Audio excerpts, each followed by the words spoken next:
রব্বুল আলামিন দেখেন বান্দার অন্তর। কি দেখেন? বান্দা কি দেখেন? আজকে আমরা কুরবানি করব, কুরবানি করব না? নামাজ আদায় করব, তারপরে কি করব? এই কুরবানি আল্লাহ কাকে কবুল করে? এটা আমরা কম বেশি সবাই শুনছি, কিন্তু আবার একটু স্মরণ করে দেওয়ার দরকার আছে না নাই?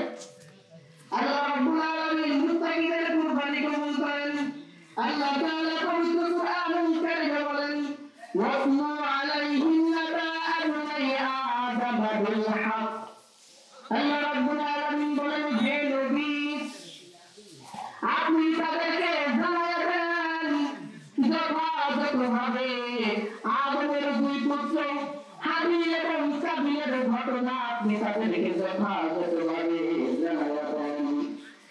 এরকম রাজা কুরবান যখন তারা কুরবানি করলো, যখন তারা কি করলো?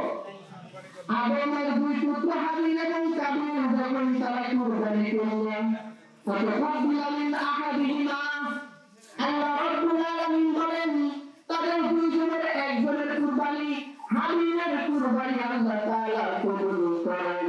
ওয়ালাম তাকাব্বালু মিনাল আখির, আর একজনের কুরবানি আল্লাহ তাআলা কবুল করে নাই। আর একজনের কুরবানি কি করে নাই?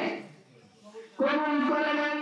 ওয়ালা লা আকুলান্নাক, ওই অপরজন কাবিল সে বলল আমি তোমাকে হত্যা করব, আমি তোমাকে কি করব? হত্যা করব।